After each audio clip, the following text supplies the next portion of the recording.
Gampangnya mulut Ibu Marissa Putri, temui keluarga IRT, minta di... Assalamualaikum warahmatullahi wabarakatuh. Selamat malam, Ijustic ya. Sahabat sebangsa dan setanah air, kita lihat di dalam video yang singkat ini dijelaskan bahwa ibunya Marissa Putri mendatangi keluarga korban ya yang tertabrak oleh putrinya, seorang mahasiswi cantik yang sedang menempuh pendidikan di Pekanbaru dalam keadaan glamor, mewah ya, mempunyai mobil pribadi yang harganya 300-an juta, kos ya di VIP, artinya apa? Secara ekonomi matang ya, mewah. Sementara ibunya seorang petani, single parent, tinggal di rumah kontrakan bersama adiknya. Sementara Marissa Putri hidup mewah di kota. Nah, ini ada pro dan kontra. Dia tertabrak tanpa disadari, tanpa disengaja. Itu sudah pasti. Tidak ada orang yang mau membunuh orang tanpa alasan atau dengan sengaja. Itu tidak mungkin. Kita ketemu lipan di jalan atau kala jengking saja itu beristighfar dan menghindar agar tidak terlindas oleh kendaraan kita, apalagi manusia. Nauzubillah kan? Nah, itu sudah pasti tidak disengaja dan tidak diniatkan. Akan tetapi, menurut penjelasan Marissa Putri, itu karena terbawa oleh pengaruh atau efek minuman beralkohol dan narkoba. Ya, tentu akan membuat dia hilang kesadaran atau hilang kendali walaupun masih sadar karena dia lari sewaktu habis menabrak artinya sadar kan. Baik, dalam kesempatan ini dijelaskan bahwa ibunya Marissa Putri ini ingin mengusulkan agar damai, menemui keluarganya korban ya, agar tidak diperpanjang, tidak dipersulit, tidak dibawa ke ranah hukum. Untuk kita semua sebagai orang tua, makanya kita hendaknya selalu memantau anak kita ini ketika mulai dari kecil itu bertahap dipantau terus.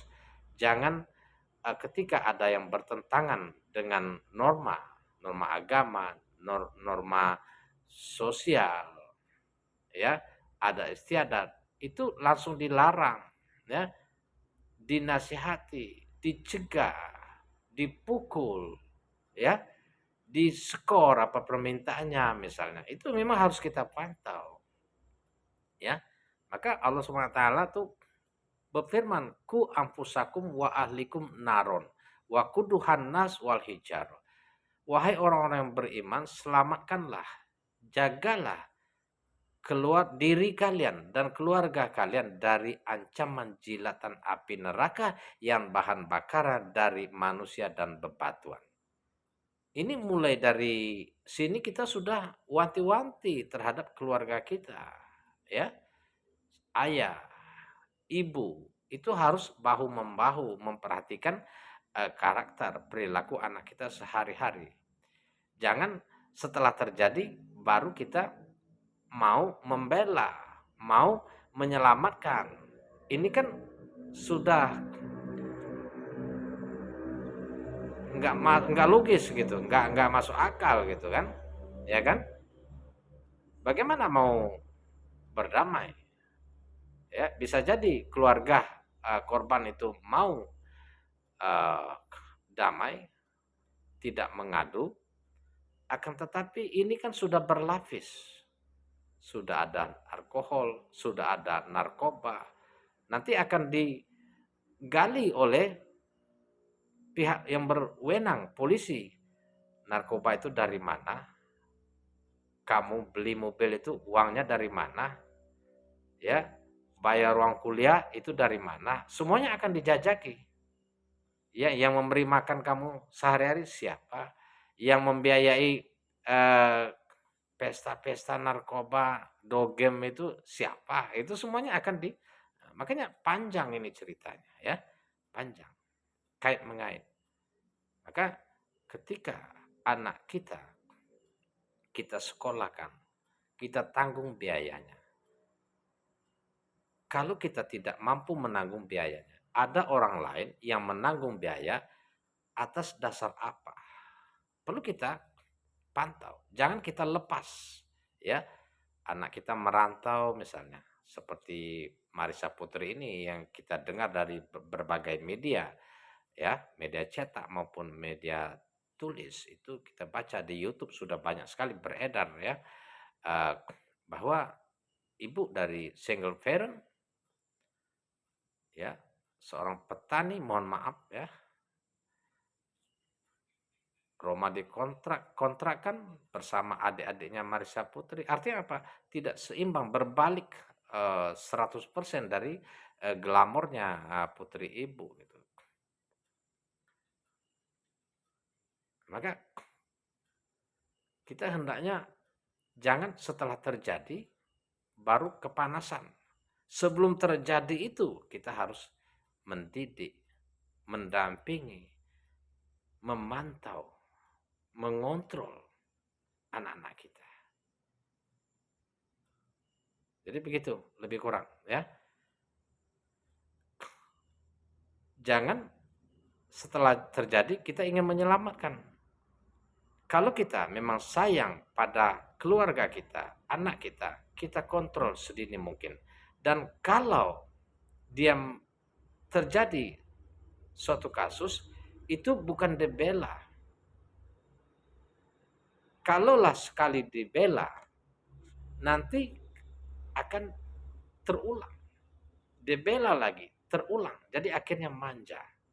Biarkanlah hukum yang menyelesaikan.